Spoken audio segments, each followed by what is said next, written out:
พาน้าเบ้าไปใส่นี่ไปหาหน่อไม้ไปหาหน่อไม้โดยไปหาแถวใดหาแถวนี้แถวนี้บ่โดยโอ้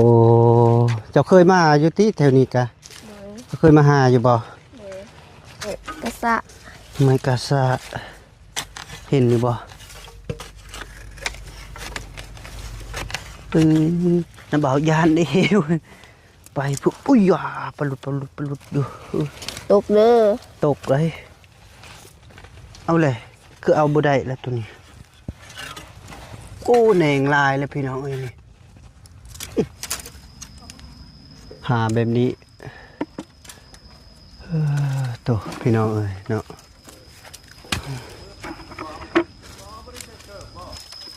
ฮึบเอ้าเด้ได้ปะ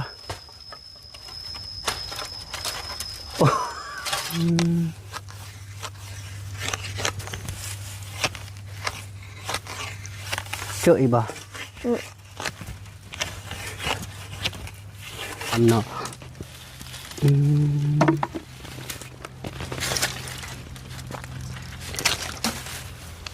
นี่บนตัวเจ้าสับนะก็ยังอยู่สมบูรณ์แบบเลยพี่น้องเอ้ยเงาเดียว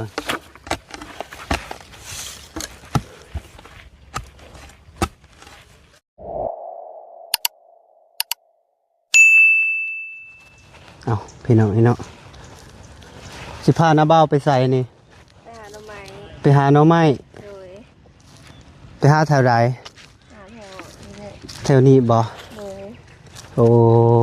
เจ้าเคยมาอยู่ที่แถวนี้กะโดยเคยมาหาอยู่บ่โดยหาตลอดเอาไปพี่น้องเอาคนอื่นกาขอคาบทักทายสบายดีเด้อพ่อแม่พี่น้องเมื่อสุคนเด้อบ่ว่าอยู่ในหรืออยู่ต่างประเทศก็ยินดีต้อนรับเข้าสู่ซองของเบาแก้วคือเก่าพี่น้องเนาะพอดีน้องเพิ่นพาเบาแก้วไปหาหน่อไม้พี่น้องเนาะคือว่าแบบน้องเพิ่นใช้ชีวิตแบบหาอยู่หากินนะพี่น้องเนาะแล้วก็มาเบิ่งแบบภาพที่น้องเพิ่นหาหน่อไม้ว่าซั่นซะเพราะว่าเบาแก้วยังบ่เคยเห็นที่ว่าภาพแบบนี้พี่น้องเอ้ยเนาะเข้าป่าเข้าดงโอ้เป็นหยังอันนี้คือมีห้องอันนี้ห้วยบ่โดยห้วยเขาเอิ้นห้วยหยังอันนี้ห้วยยางห้วยยางโดยโอ้สะพอแล้วมันหอดดงเห็นพุ่นเนาะแต่ว่าเพิ่นยางเนาะสิหาหน่อไม้อีหยังอันนี้ไอ้กระสะไม้กระสะเห็นอยู่บ่พี่น้องเนาะวิธีหาแบบนี้บ่โดยสมมุติเจ้าไปหาได้หน่อไม้แล้วก็เจ้าสิเฮ็ดแนวใดกินเอามือแกงเอามือแกงโดยเด้อเอามือแกงเพิ่นว่าโอ้มันเป็นเฮลแบบนี้พี่น้องเอ้ยโอ้ทำไมไฟไหม้ดิโดนไฟไหม้แบบภาพธรรมชาติแบบนี้เลยพี่น้องเอ้ยโอ้ไปทางใดบัดนี้ทางนี้ทางนั้นบ่คือบ่เห็นหน่อไม้พี่น้องเอ้ยเขาหาหลายคนเขาหาหลายคนเลยจริงๆต้องไปหาแต่เช้าพุ่นเนาะเห็นบ่เลยเห็นแล้วพี่น้องเอ้ยเจอแล้วแหนงนึงแหนงหรือนอนี่แหนง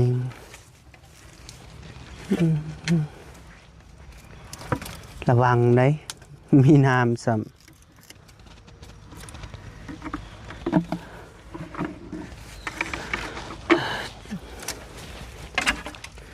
ต้องไปหาคู่มือบ่โดย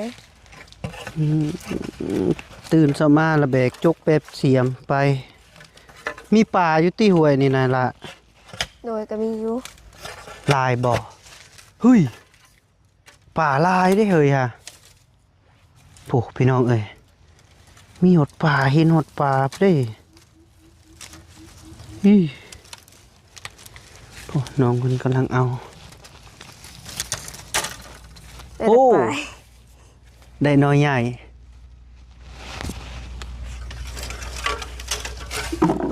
วิธีแบบนี้พี่น้องเอ้ยเพิ่น ได้เห็นอีกแล้ว ใส่ตอนนั้นก็เอาบ่ โดย น้อยๆนั่นได้ โดย อืมเบิ่งพี่น้องเอ้ยพวกวิธี ป้าคนมาหาแม่นน้อยได้พี่น้องเอ้ยพวกจนเป็นเพิ่งไปเท่านี้นะโอ้ยเจอแล้วนี่นะมีหลายอยู่เด้มีหลายอยู่อีละพวกเป็นแหนงน้อยอะแหนงน้อยก็เอาบ่ โดย อืมแกงใส่หยัง แกงใส่เห็ด ใส่เห็ด โดย ใส่มะม่วงพร้อมบ่ ใส่บ่เป็ดหมู ได้แหนงโอ้พี่น้องเอ้ยเบิ่งระเบาเบิ่งเบาแก้วที่ต่างกองก่อนพี่น้องเอ้ยที่เก็บซอยน้องเพิ่น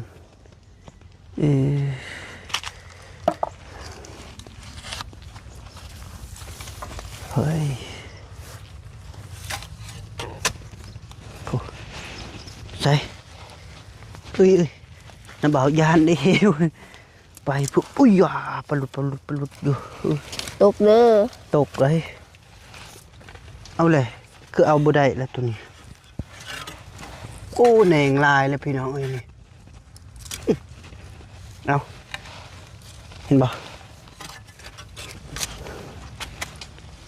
โอ้ยล่ะตัวนี้เอาบ่ได้ที่เบิ่งพยายามเอาก่อนเกือบบ่ได้เอาบ่ตัวนี้ เอา น้อยโพดติ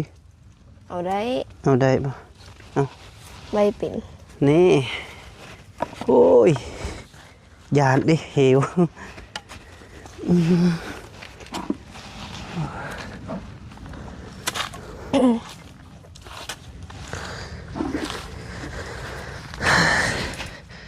แม่จะบอกพามาหาติเก่า โดย ใช้ชีวิตแบบบานๆพี่น้องเอ้ยเด้แหนงมันแถวนี้โอ้หลายอะขึ้นเอาบ่ได้พี่น้อง กินบ่ได้น้ เป็นน้ำเนาะทำมือแกงสู่พ่อสู่แม่กินพี่น้องเอ้ยสู่น้องเพราะว่ามีแต่น้องกับน้องงากับน้องฝ่าพี่น้องเอ้ยหาอยู่หากินก็ได้เพราะว่าเพิ่นก็ใหญ่แดแล้วก็เป็นผู้ชายก็แม่นผู้หญิงก็แม่นเนาะ ำโดย ถึงว่าถึงหากินอหย่างเนี่ยถึงนึ่งข้าวนึ่งน้ำเป็นผู้หญิงพร้อมเป็นผู้ชายพร้อมพี่น้องเอ้ยเนาะ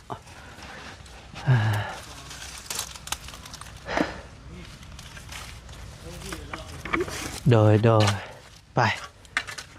เลาะเทปุ่นนะ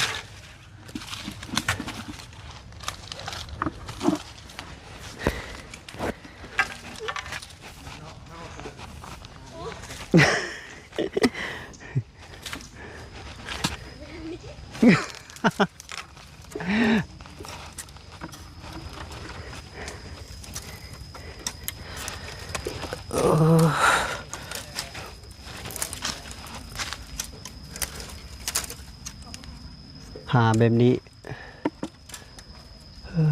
โตพี่น้องเอ้ยเนาะ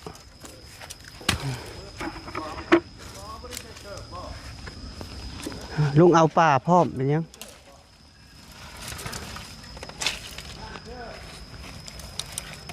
อุ้ย มันเอาบ่ได้ โอ้เอาบ่ได้แล้วก็ยาหาเอ้ยนี่เอาตัวนี้เอาเสียมทางก็ได้นี่เบิ่งนี่สองนอนะเอาเสียมทางมากระตกโดยอัตนกรโอ้ทึบ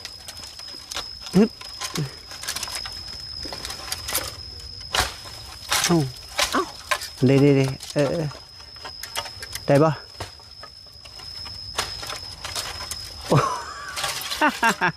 ยังบุขาดจักเถื่อเลยพี่น้องเอ้ยวันน่าเอาเสียมก็ได้ ยา ละ ได้อยู่ ได้บ่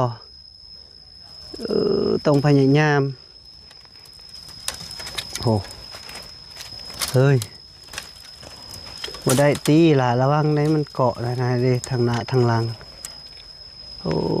พยายามที่สุดจึงได้ตัวลุ่มนี่เอาเสียมทางก็ได้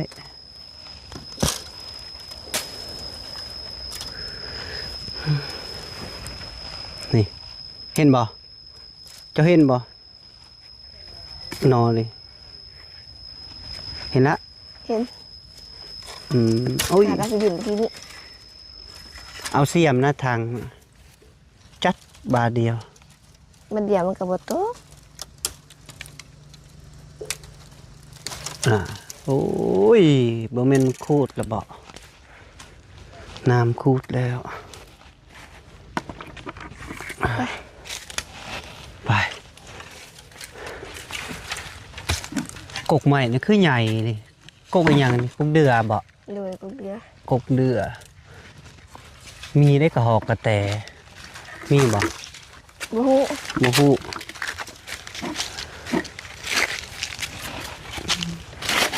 ต้นยางพี่น้องเอ้ย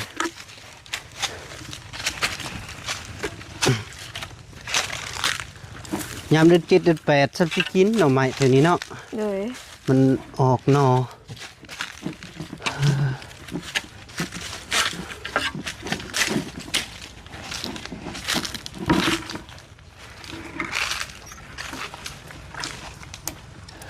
แหนงน้อยๆก็เอา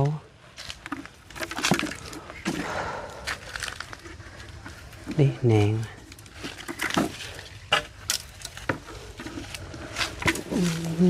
ที่ชีวิตน้องเพิ่นแสดงว่าคันว่าไปหาแบบนี้นะคันเห็นหยังก็เอา โดย คันเห็นกิโลก็ขุดกิโล โดย เห็นเขียดก็จับเขียดขุดเขียดขวดเขียดขุดกบพี่น้องเอ้ยเพิ่นกะหากิน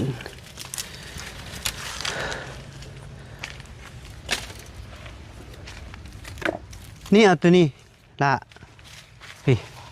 เบิ่งทำบ่สิเอาได้บ่ได้บ่น้อยใหญ่นี่เห็นบ่ เห็น เห็นเอาคือบ่เอาเสียมนำมาทางโอ้ย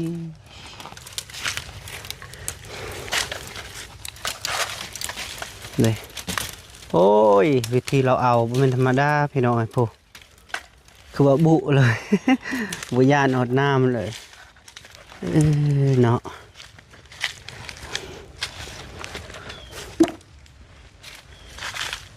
ไฟเบิดมือบ่คันได้ไปหาหน่อไม้ โดย กินข้าวอยู่ป่านี่ด้วยบ่ โดย คันบ่ได้ลายบ่ยอมติ โดย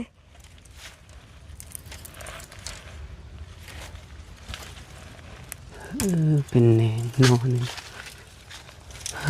เอามองมาใส่บ่ได้บ่ปลา บ่ฮู้ คือปลาลายอยู่ได้ฮะบุ่มบ่ำบุ่มบ่ บ่หาลงยันปิง ำมีปิ้งบ่ โดย แท้บ่ เฮ้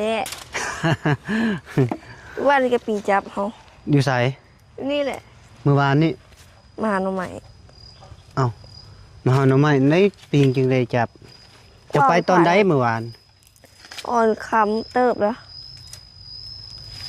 คำเติบมากลางคืนโอ้ ได้คุมเลยเอาบ่ได้ ไปผู้เดียว บ่ มากับไป น้อง กับน้องสองคน หลายคนดอก มากลางคืนเลย โดย ที่โท หลังจากกินข้าวแล้วจะออกมาเลย โดย การเครียดพร้อม โดย ได้อยู่บ่ ได้บ่หลาย ได้บัวลาย ประมาณ9 โมงกับมือ เขาโมงเมื่อ โดย โอ้โท มาบ่ดึกยาน มาบดึกย่าน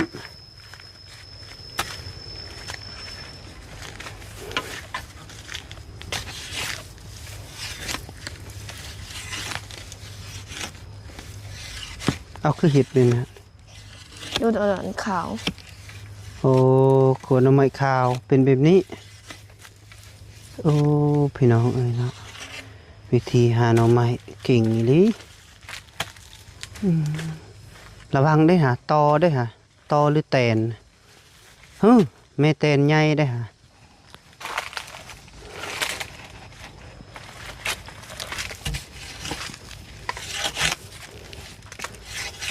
เขาหาตีบอลนะ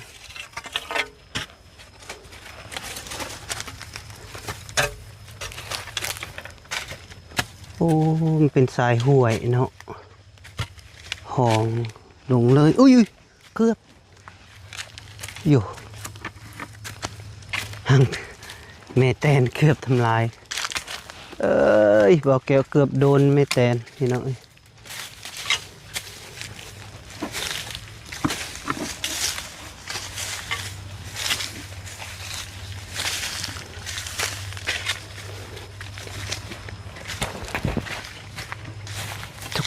สุกเสกพี่น้อง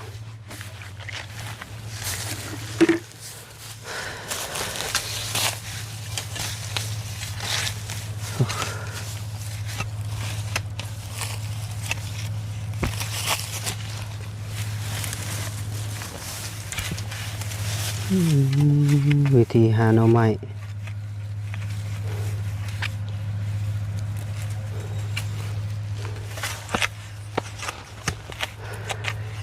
หาเป็นแบบนี้มันก็คักแท้เนาะสุดลายได้อุตีเนาะเอ้ยเจอแล้วบ่ เลย เด้เจอแล้วโอ้คักอีหลีแบบนี้พี่น้องเอ้ยเนาะน่ะ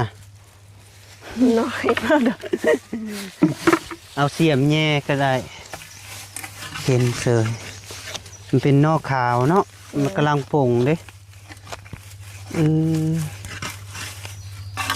แม่จะพาหาแบบนี้บ่ เฮ้ย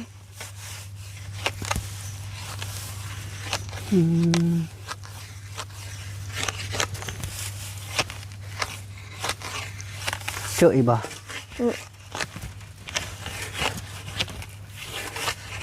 โอ้ได้ลายเติบเลยได้อพี่น้องมาข้าวเดียวนั่นก็ได้โอ้ยุงหลายเลย โอ้เต็มเลยยุงครบพี่น้องเอ้ย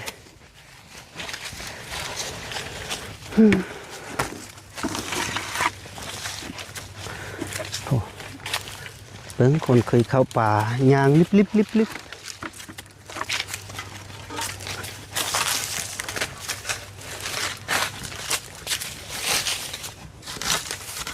ไข่มดแดงเจ้าก็เคยหาบ่ เลย เอาไปขายบ่ เลย โอ้ได้หลายเดี๋ยว2-3เนาะ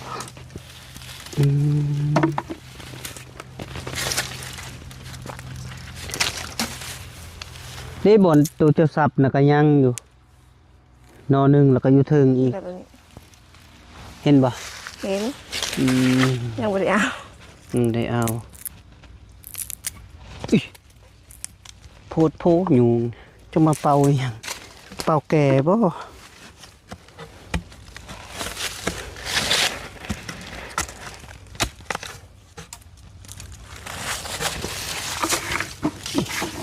เฮ้ทั้งเทิงนั่นยัง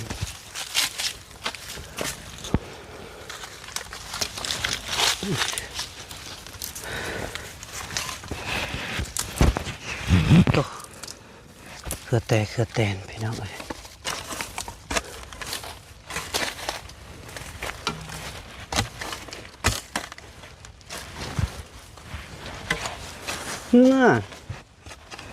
มาเงานี่ได้ลายเติบเนาะสมบูรณ์แบบเลยพี่น้องเอ้ยเงาเดียว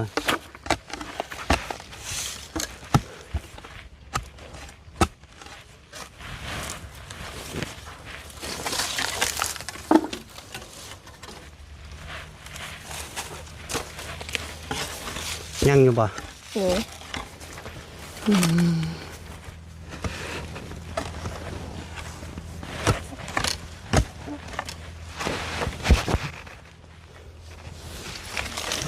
หมดละ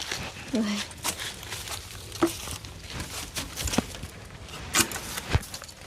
อ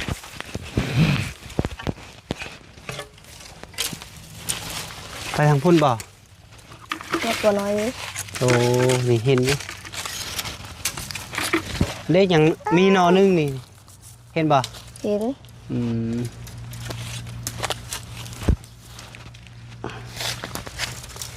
พ่อยุงลายนี่พี่น้องไอ้เนาะพอดีบอกเกี่ยวบ่ได้นุ่งเสื้อ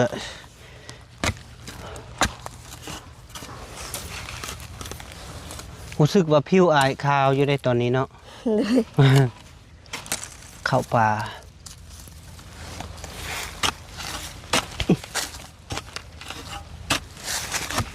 ยุงลายเลยพี่น้องไอ้โพดโพนยุงเห็นปะ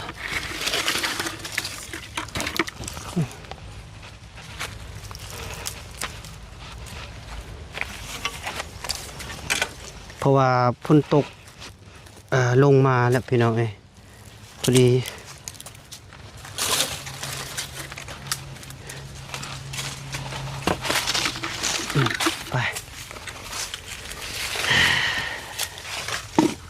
ไป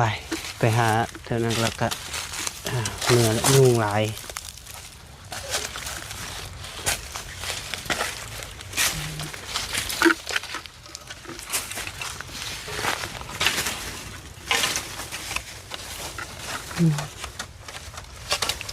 เห็นหรือเปล่าเห็นอยู่ในเนาะ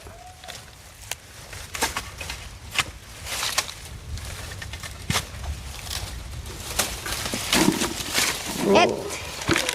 ยุงติดตัวตึงเลยนะครับเป็นไงมันปิวปะ เลย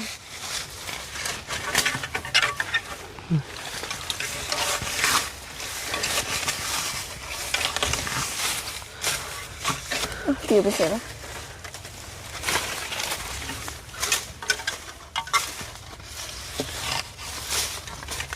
เลยดูหนอกขาวเนาะ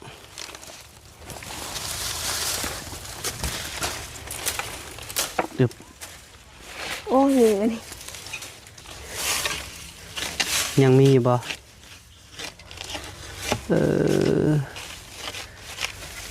ไปละยุงลายโอ้ยพี่น้องไอ้เนาะพอดีหาหน่อไม้ ยุงลาย น้องเพิ่นพาเบาแก้วมาหาหน่อไม้พี่น้องเอ้ยเนาะ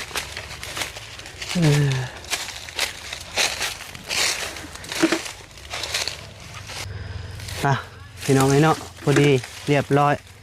ไปบัดนี้ละ เลย พอดีหาหน่อไม้ก็ได้ไล่เติบพี่น้องไอ้เนาะเอาผมเป็นพี่น้องไอ้เนาะค่อยดีมีแห้งเด้อมื่อสักครู่สุกคนผู้ใดหับเบิงหับชมคลิปของน้องนี่ก็ไอ้ขอโศกมานนำรวยมื่อสักครู่สุกคนขอให้เมตตาให้น้องเพื่อนแน่พี่น้องไอ้เนาะสบายดีเด้อละ สบายดี โดยขออยู่ดีมีแห้งสุขภาพแข็งอย่าเจ็บอย่าจนอย่าขาดอย่าจนโศกมันลำรวยมาสุขูสุขคนโลให้บายบายพี่น้องบายบัสุขูสุขคนบายบายเฮ้ยยิ้มบ้านเถอะเฮ้ย